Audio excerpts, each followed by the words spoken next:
My dear students, good evening to all. मैं आपका physics mentor अक्का Jha sir my Jha classes YouTube channel पे अभिनंदन करता है। वैसे तो ऑफलाइन में पढ़ाने का सिलसिला विगत 20 सालों से है, लेकिन ऑनलाइन की परंपरा में ये मेरा पहला लेक्चर होने जा रहा है। तो ये पहला लेक्चर जो होगा उसमें हम लोग एक दूसरे को समझने का भी कोशिश करेंगे और किस तरह का हमारा मोड ऑफ प्रिपरेशन होगा उसका भी हम लोग डिस्कशन करेंगे। तो हमारा जो ये फिजिक्स पेपर है,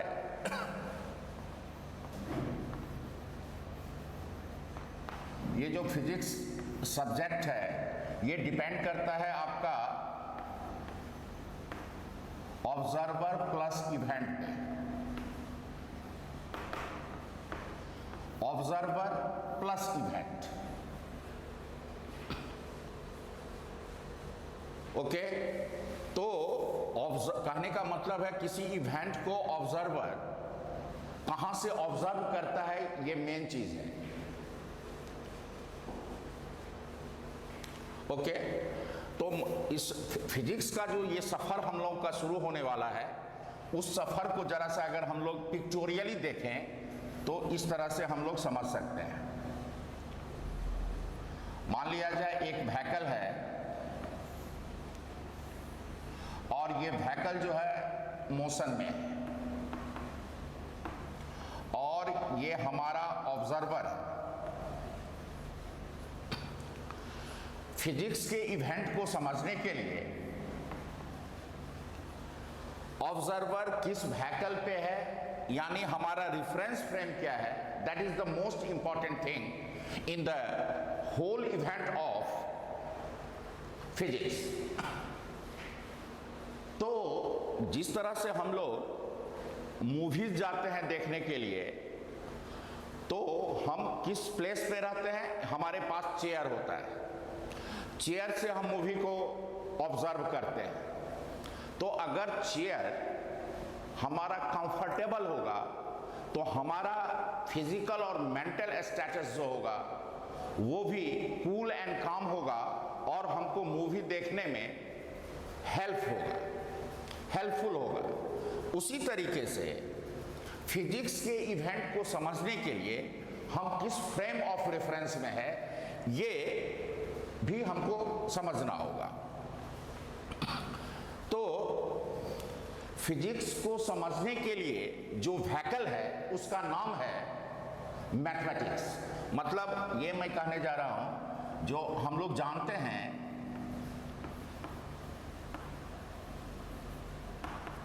mathematics is the natural language of physics.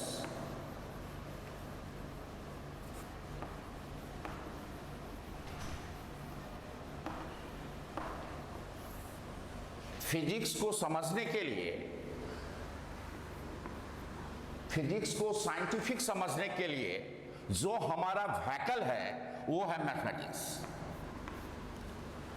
Mathematics में हम लोग मैथमेटिक्स को जितना डिजर्व करेंगे, फिजिक्स के इवेंट को समझने में उतना ही हेल्पफुल होगा। इसीलिए कहा गया है जो mathematics is the natural language of physics. Mathematics ऐसा नहीं है जो बहुत हम लोग को पीएचडी लेवल का पढ़ना होता है। क्लास 1 से क्लास 10 तक का तो मैथमेटिक्स आना चाहिए और साथ ही साथ इसमें कुछ एडिशनल हमको मैथमेटिक्स आना चाहिए, additional mathematics which is helpful to know each and every event of physics। मतलब हम लोग मैथमेटिकल व्हीकल पे, हाँ, ये जो हमारा फ्रेम ऑफ रेफरेंस है, इससे हम कोरिलेट कर सकते हैं फिजिक्स के इवेंट को समझने में।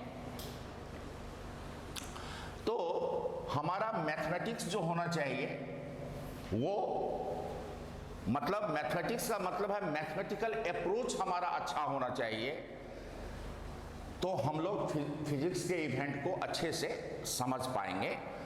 तो अगर ये ऑब्जर्वर है और ये व्हीकल है, तो इस ऑब्जर्वर को मैथमेटिक्स जो है पता होना चाहिए। अब आपको ये पता क्यों मैथमेटिक्स इंपॉर्टेंट है, जरा समझिएगा। हम लोग को डिफरेंशिएशन और इंटीग्रेशन फिजिक्स में हेल्पफुल होता है, डिफरेंशिएशन प्लस इंटीग्रेशन।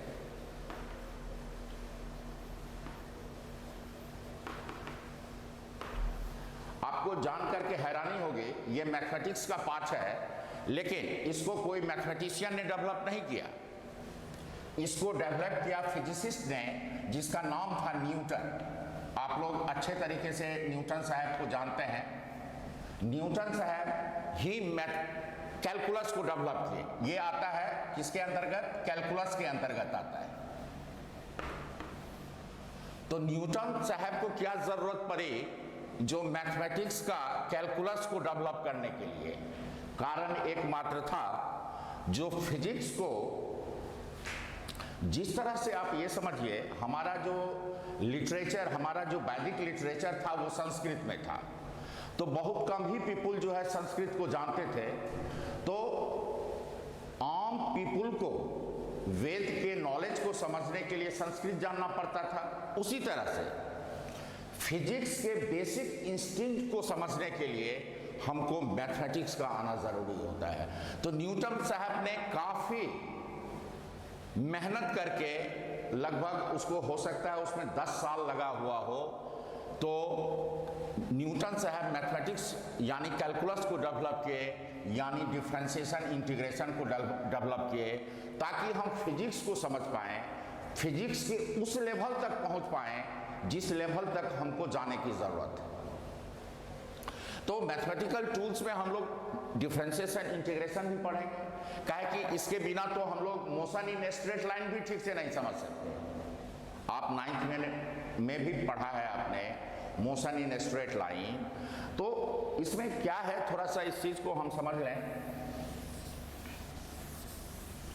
देखिए, जैसे एवरेज वेलोसिटी हम लोग 9th में भी पढ़े हैं बेटा, delta x by delta T. ये क्लास 9th में आप पढ़े हो, लेकिन 11th में जब आओगे तो वेलोसिटी एट टाइम टी अगर निकालना है तो हम लोग लिखते हैं dx बाय dt। तो डिफरेंस क्या है 9th और 11th में? हमको डेल्टा x से dx में पहुंचना है और डेल्टा t से कहां पहुंचना है? dt तक पहुंचना है। यही जो आपका जंप है, ये जंप प्रोवाइड करता है ये मैथमेटिक्स जो है, कैलकुलस जिसका नाम है, जिसमें हम लोग डिफरेंशिएशन इंटीग्रेशन पढ़ते हैं। तो ये हमको जंप लेना होगा। हम लोग अगर 10th पास हैं तो डेल्टा x से dx जंप लेना होगा, डेल्टा t से डेल्टा dt आपको जंप करना होगा। और दूसरी बात है, ये जैसे जैसे हम लोग का क्लास इंप्रूव होता है, क्लास जैसे जैसे हमारा बढ़ता है, हम लोग मोर फंडामेंटल पार्टिकल्स की तरफ मूव करते हैं। मतलब पहले हम लोग जब हम लोग क्लास 1 शुरू करते हैं तो आपको पिक्चर के द्वारा दिखाया जाता है, ये मग है, ये बॉल है, ये है। जैसे जैसे क्लास बढ़ता जाएगा ऑब्जेक्ट का साइज छोटा होता जाता है, और जब हम लोग हायर क्लास में जाते हैं तो हमारा इलेक्ट्रॉन प्रोटॉन हो जाता है। इलेक्ट्रॉन का अगर हम किसी एटम का रेडियस की बात करें तो उसका हो जाता है 10 टू द पावर -10 मीटर, यानी 1 एंगस्ट्रॉम। मतलब जैसे जैसे हमारा क्लास इंप्रूव होता है ऑब्जेक्ट का डायमेंशन घटने जाता है, डायमेंशन धीरे धीरे, और बाद में पता चलता है जो one of the most fundamental particles of the nature क्या है, वो है इलेक्ट्रॉन एंड प्रोटॉन। काहे कि इलेक्ट्रॉन प्लस प्रोटॉन, काहे कि दुनिया का कोई भी जो ऑब्जेक्ट है वो इलेक्ट्रॉन, प्रोटॉन और न्यूट्रॉन से मिलकर के बनता है। तो जैसे जैसे हम लोग का क्लास बढ़ते जाएगा, 9, 10, 11, 12, बीएससी, एमएससी, पीएचडी, वैसे वैसे हम लोग डायमेंशन, मतलब इसका हमने अभी बताया एटम का रेडियस लगभग 1 एंगस्ट्रम का होता है। तो ये सब तो खैर हम लोग आगे एडवांस में जाएंगे, लेकिन हम लोग काइनेमेटिक्स में अगर जाएंगे तो कहने का मतलब है हम लोग अपना नॉलेज डेल्टा एक्स से डी एक्स पे ले जाना होगा। ये डेल्टा एक्स और डी एक्स में मैं थोड़ा सा अभी एक्सप्लेन कर देना चाहता हूँ, उसके बाद हम लोग इन करेंगे। देखिए डेल्टा एक्स, अगर हम एक जगह पर हम भुवनेश्वर से दिल्ली जाते हैं तो मान लीजिए डिस्प्लेसमेंट हुआ मान लीजिए 1000 मीटर, लेकिन अगर हम 1 सेंटीमीटर मूव करते हैं तो 1000 मीटर के कंपैरिजन में 1 सेंटीमीटर कितना स्मॉल है वो आप समझ रहे हैं। तो dx क्या है? ये है चेंज इन x। डेल्टा का मतलब होता है चेंज, डेल्टा का मतलब है चेंज, और d का मतलब है स्मॉल चेंज।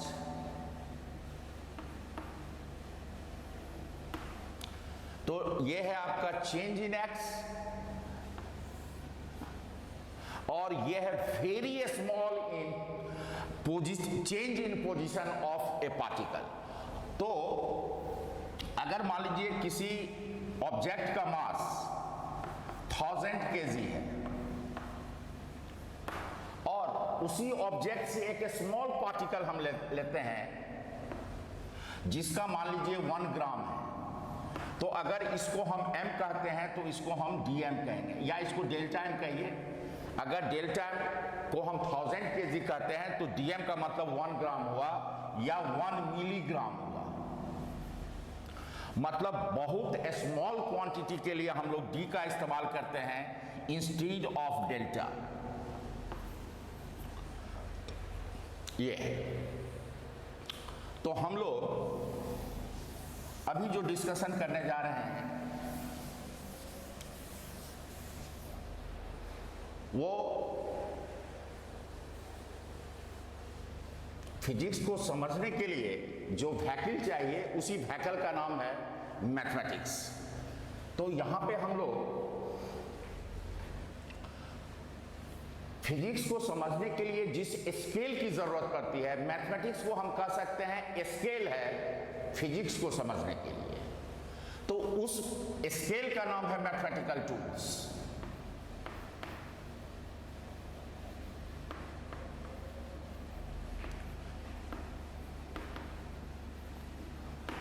फिजिक्स को समझने के लिए जिस स्केल की आवश्यकता है उस स्केल को हम कहते हैं मैथमेटिकल टूल्स।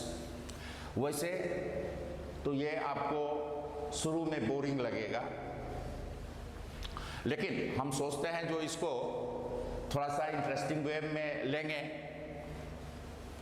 तो फिर मजा आएगा। तो मेरा फर्स्ट जो है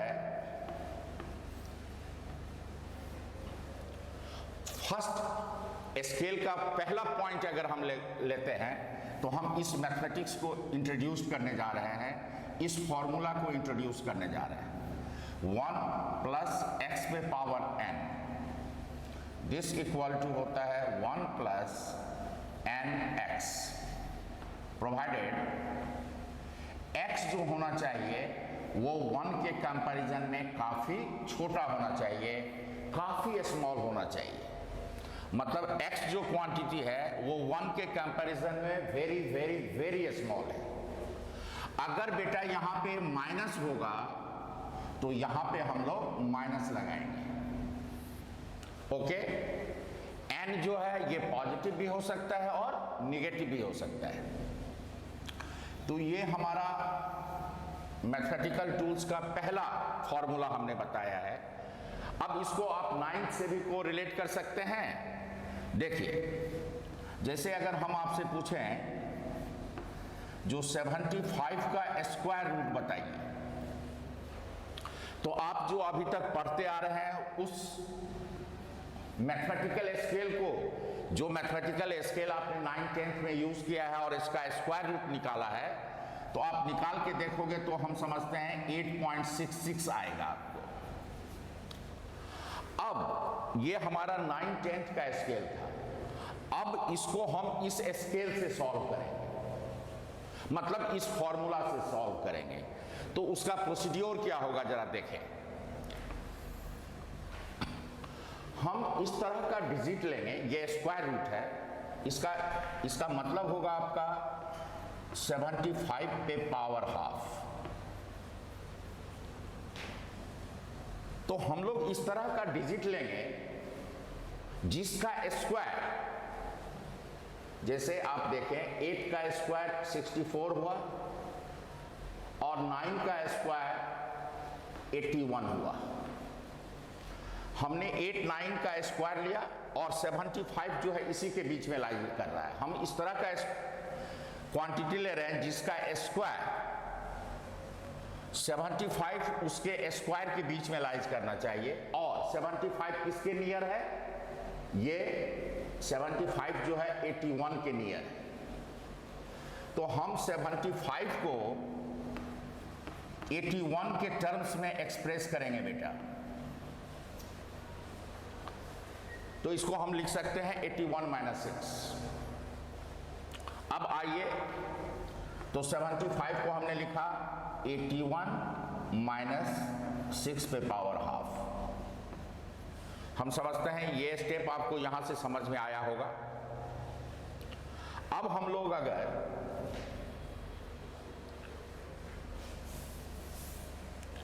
अगर यहां से 81 को कॉमन ले लें तो ये हो जाएगा 1, यहां हो जाएगा 6/81 और पूरे पे पावर हाफ।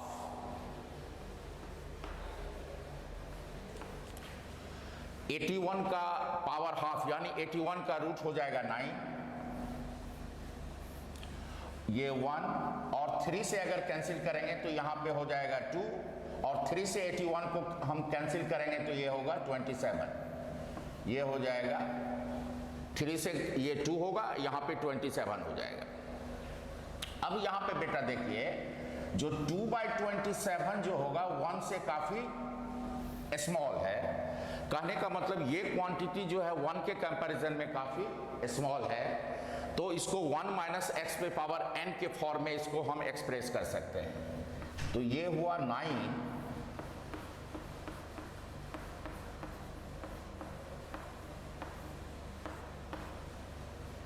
अब अगर 9 से इसको मल्टीप्लाई करेंगे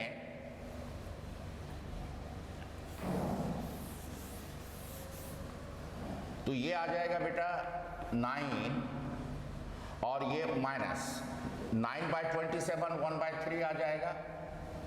तो ये हो जाएगा 9 - 0.33, तो ये हो जाएगा 8.67। This is the best approximate answer. तो ये स्क्वायर रूट हमने निकाला। पहले आप 9/10 में जिस स्केल पे काम किया था वो एक दूसरा स्केल था, और हमने जो अभी स्केल आपको बताया है यानी ये फॉर्मूला बताया है उसके बेसिस पे आ रहा है 8.67। This is the best approximate answer, जो आपको बुक्स में भी यही मिलेगा। अगर आप देखोगे किसी बुक्स में रूट 75 का रहा निकालने के लिए तो उसका आंसर 8.67 आएगा। जस्ट इसी बेसिस पे हम एक दूसरा एग्जांपल बता रहे हैं आपको। अब हम लोग इस स्केल पे दूसरा प्रॉब्लम लेकर के आ रहे हैं।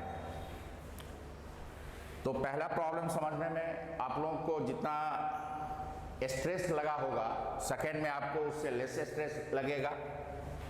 जैसे आप देखेंगे स्क्वायर रूट ऑफ 99, इसका मतलब हुआ 99 पे पावर हाफ। अब 99 को हम ऐसा डिजिट लेंगे जिसका स्क्वायर 99 जो है इस क्वांटिटी के करीब हो, तो इसको हम 99 100 के करीब है, तो इसको हम लिख सकते हैं 100 - 1 पे पावर हाफ। नेक्स्ट स्टेप देखिए, 100 को हम कॉमन ले लेते हैं, 1 - 1/100 होल पे पावर हाफ। अगर 100 से मल्टीप्लाई कर देंगे 100 इंटू 1 100 आ जाएगा और 1/100 100 100 मल्टीप्लाई होगा तो 1 आ जाएगा। ओके, अब देखिए 1/100 जो है 1 के कंपैरिजन काफी छोटा है। पहली बात तो 10 का जो रूट है 100 का रूट आपका 10 हो गया, ये हो गया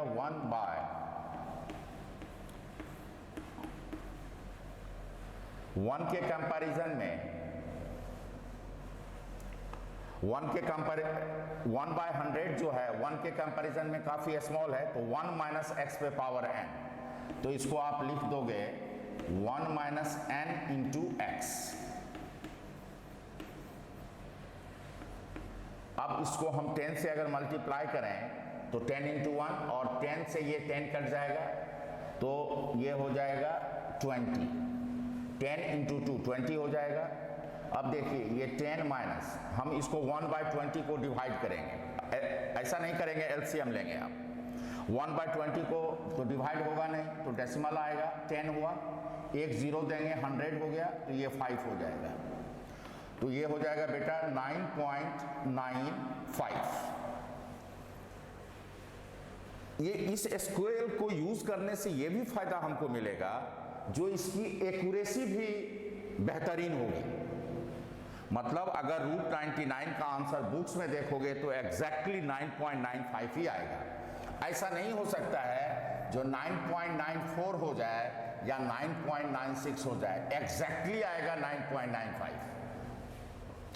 खैर, ये स्क्वायर रूट तो आप 9 मतलब 7 से बना रहे हैं, लेकिन मान लीजिए अगर क्यूबिक रूट अभी आपको पूछ दिया जाए तो हो सकता है आपको प्रॉब्लम हो, लेकिन इस फॉर्मूले से हम लोग आसानी से उसको भी सॉल्व कर सकते हैं। जैसे ये हम क्यूबिक रूट बेटा देने जा रहे हैं, जैसे 124, इसको हमको सॉल्व करना है क्यूबिक रूट को।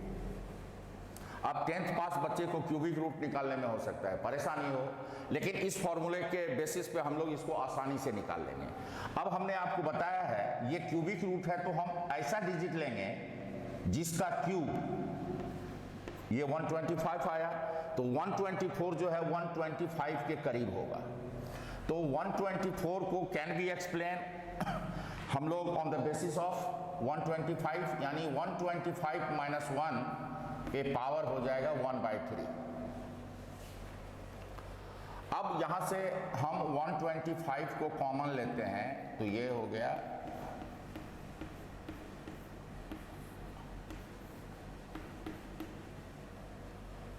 125 का क्यूबिक रूट जो है आप जानते हो 5 आएगा,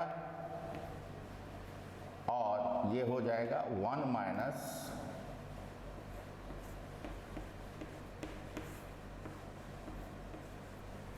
1/125 1 के कंपैरिजन में काफी स्मॉल है, तो इसको हम 1 कहेंगे, इसको x, इसको n, तो 1 माइनस एक्स पे पावर n यहां से लिखेंगे तो 1 माइनस nx आएगा, तो ये आपका हो जाएगा 5 1 माइनस n इंटू x।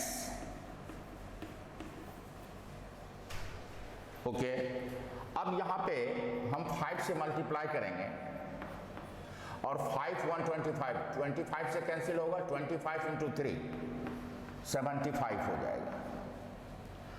अब हम लोग इसको 1 को 75 से डिवीजन अगर देंगे तो डेसिमल देंगे 10 हुआ, एक जीरो दिया 100 हुआ, और 1 से लगेगा तो ये कितना हो जाएगा, ये हो जाएगा 4.99। ये पर्पस यहाँ पे फिजिक्स से सीखना नहीं है, ये फिजिक्स में भी आ सकता है, केमिस्ट्री में भी आ सकता है और मैथमेटिक्स में भी आ सकता है। कहने का मतलब जो है,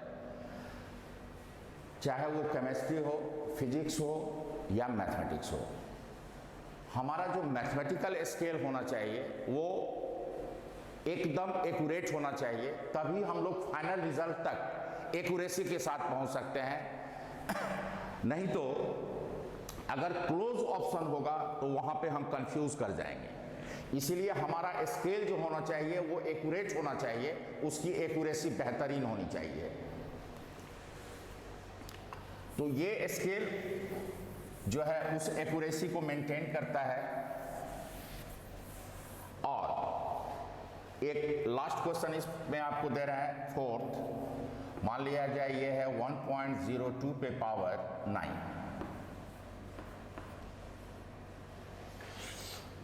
इस पे पावर 9 है, तो अब इसको कैसे सॉल्व करें। यहां पे इस रिजल्ट में पहला है पोजीशन 1 का, तो इसको हम ऐसे लिख सकते हैं 0.02 1 के कंपैरिजन में काफी स्मॉल है, तो ये 1 हो गया प्लस x पे पावर n, तो ये हो जाएगा 1 प्लस 9 इंटू 0.02, 0.18, ये हो जाएगा 1.18। तो इस तरह से हम लोग एलिमेंट्री मैथमेटिक्स का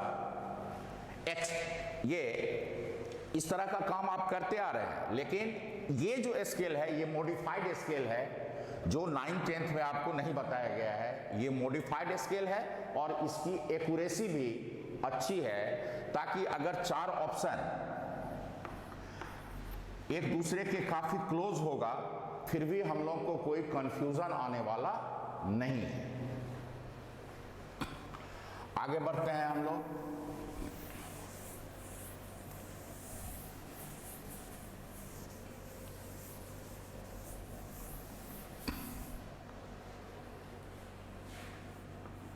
अभी हम लोग उस स्केल पे काम कर रहे हैं जो हम लोग एक्चुअली 9th 10th में भी किए हैं, उसका एक्सटेंडेड वर्जन आप देख रहे हैं। तो जरा सा देखें,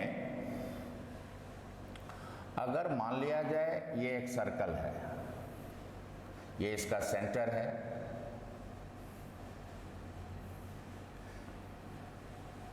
ये जो आर्क है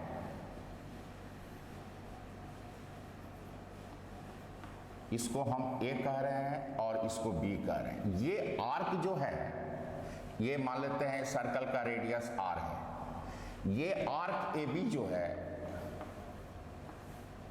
इसको हम कहते हैं आर्क लेंथ, और मान लीजिए इसके लेंथ को हमने L माना है। और ये जो आर्क है सेंटर पे एंगल सबटेंड करता है थीटा। तो इस थीटा L और R में क्या रिलेशन है वो हम देखते हैं। तो इसका फर्स्ट पॉइंट यहां पे R हो गया, रेडियस ऑफ ए सर्कल, और थीटा है is the angle that an arc subtends at its center।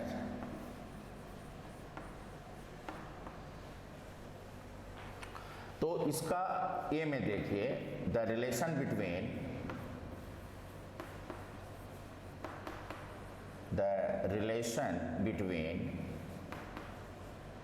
theta L and R is given by,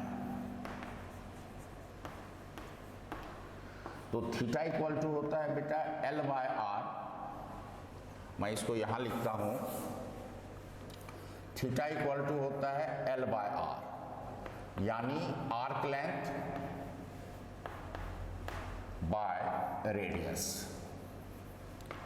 यहां तक आप लोग तो अच्छी तरीके से जान रहे हो, यहां से थोड़ा सा समझने की जरूरत है।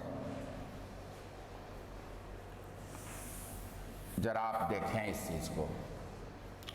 अगर थीटा का एसआई यूनिट हम देखना चाहते हैं,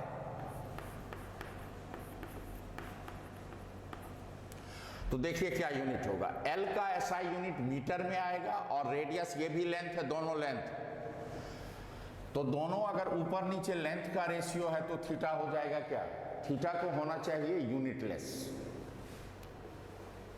और डायमेंशनलेस तो है। लेकिन आप जो अभी तक पढ़ते आ रहे हो वहां पे दिया गया है एसआई यूनिट, क्या दिया है, रेडियन। अब इस पॉइंट को मैं क्लियर करना चाहता हूं, एक एग्जांपल से देखिए। एक एग्जांपल मैं देना चाह रहा हूं। मान लीजिए L इक्वल टू है 2 सेंटीमीटर और थीटा इक्वल टू है 30 डिग्री। R का वैल्यू आपको पूछ रहा है। तो जब आप R निकालोगे तो R का फॉर्मूला यहां से देखोगे तो ये आ जाएगा L बाई थीटा। इसको अगर रेडियन में भी कन्वर्ट कर लिया जाए तो ये हो जाएगा पाई बाई 6 रेडियन। L हो गया 2 सेंटीमीटर और थीटा को क्या लिखोगे, पाई बाई 6 रेडियन। तो क्या R का यूनिट क्या होगा, ये आ गया आपका 12 बाई पाई, क्या लिखेंगे आप, सेंटीमीटर पर रेडियन। इसी को समझने की जरूरत। हम लोग जानते हैं SI यूनिट इसका रेडियन है। तो जब R निकालोगे तो अगर हम डिग्री को रेडियन में भी कन्वर्ट कर लिया तो ये आ जाएगा 12 बाई पाई सेंटीमीटर पर रेडियन। लेकिन आपको पता है जो लेंथ का यूनिट क्या हो सकता है, या तो मीटर हो सकता है या सेंटीमीटर हो सकता है। कहने का मतलब है जो हम यहां पे रेडियन नहीं लिख सकते, यहां पे रेडियन लिखना गलत होगा। अब क्यों गलत होगा, अब हमको आप बताइए। जब इसका SI यूनिट रेडियन है तो R को यहां पे L का वैल्यू सेंटीमीटर में रखा और थीटा को रेडियन में रखा, तो R का यूनिट आ रहा है 12 बाई पाई सेंटीमीटर पर रेडियन। तो ये तो हम लोग जबकि ऑलरेडी जान रहे हैं डिस्टेंस का होगा या तो सेंटीमीटर या तो मीटर, तो फिर ये गलत क्यों आ रहा है। इसके पीछे का रीजन ये है, जो रेडियन जो है ये अपने आप में यूनिटलेस है। It is unitless in itself.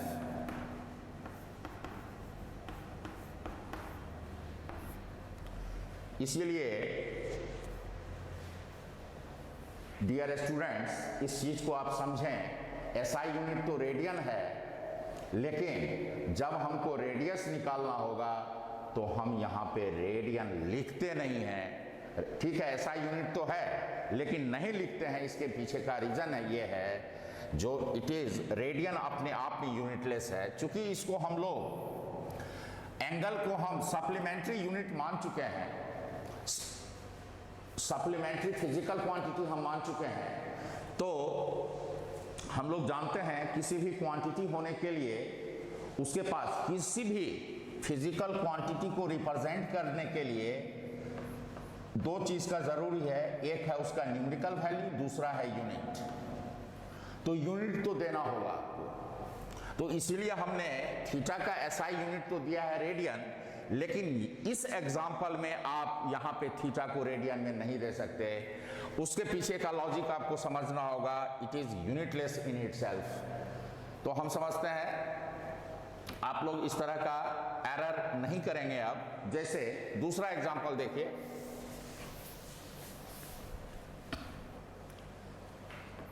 Omega equal to ये होता है d थीटा बाई dt। यहां पे आप देते हो ओमेगा का यूनिट क्या होता है, ये होता है बेटा रेडियन पर second.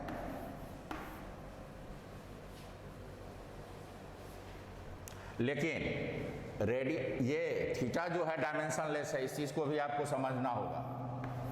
Theta is dimensionless quantity.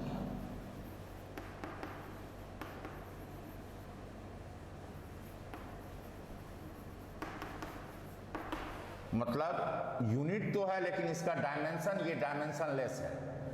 मतलब इससे एक ऑब्जेक्टिव ये भी आ सकता है, कोई क्वांटिटी डायमेंशनलेस भी हो सकता है, तो ये जरूरी नहीं है वो यूनिटलेस भी हो, उसका यूनिट हो भी सकता है। लेकिन जो यूनिटलेस होगा वो मस्ट भी डायमेंशनलेस होगा।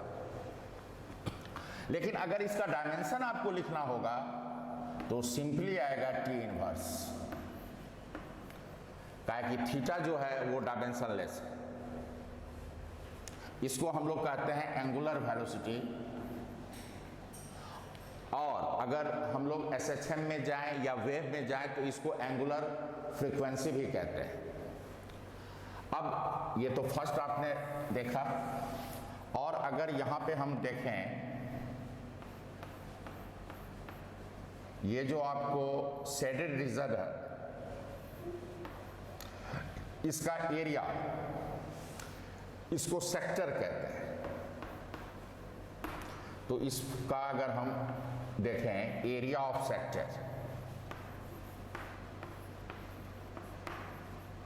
तो ये हो जाता है बेटा हाफ आर स्क्वायर थीटा। यहां पर भी आप देखें, या इसका यूनिट जो होगा आइदर मीटर स्क्वायर होगा या सेंटीमीटर स्क्वायर होगा। तो यहां पर theta must be in radian, लेकिन यहां पे रेडियन आपको लिखना नहीं है। तो यहां पर भी हम लोग क्या लिखेंगे, theta must be taken in radian, must be taken in radian,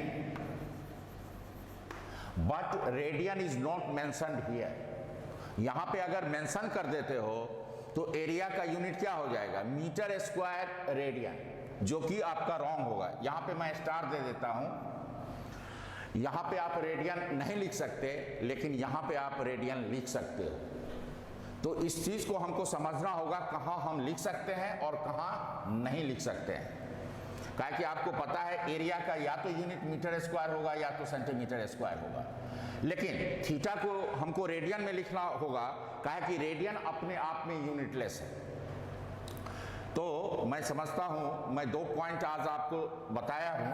तो हर एक क्लास में हम लोग ये देखेंगे, जो हम लोग किस तरह से हम लोग का अप्रोच होगा। तो पहला है पीओपी का मतलब क्या है, हम लोग रिव्यू करेंगे जो हम लोगों ने क्या आज के क्लास में पढ़ा है। मतलब प्रोपगेशन ऑफ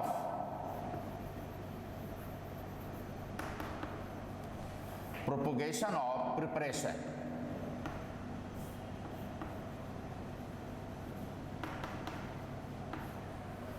किस तरह का प्रिपरेशन का क्या हमारा प्रोग्रेस है, किस तरह से हमारा प्रिपरेशन जो है प्रोपगेट हो रहा है।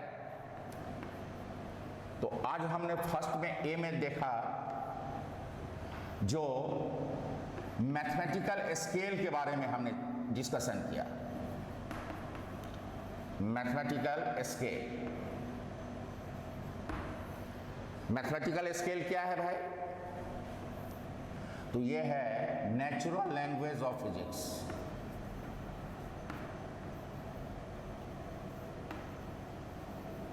Natural language of physics. Second में हमने क्या देखा, जब किसी फॉर्मूला को हम लोग लिखते हैं तो उसमें unit, importance of unit, importance of unit,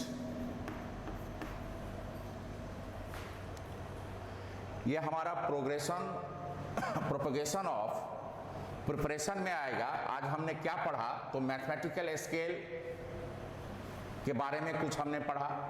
mathematical scale क्या है, नेचुरल लैंग्वेज ऑफ फिजिक्स है। उसके बाद है इंपॉर्टेंस ऑफ यूनिट। तीसरी बात, तो अब हम लोग इस क्लास फर्स्ट जो हमारा लेक्चर है उसको हम लोग कंक्लूजन तक पहुंचा रहे हैं।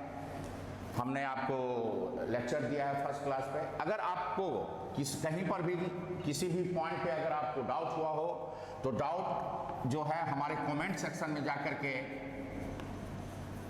कमेंट कर सकते हैं। और अगर आपको हमारा ये वीडियो पसंद आया हो, डिफरेंट लगा हुआ हो, तो जरूर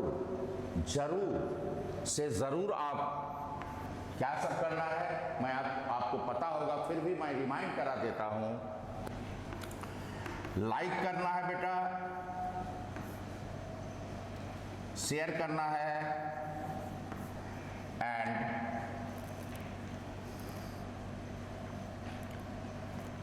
सब्सक्राइब करना है।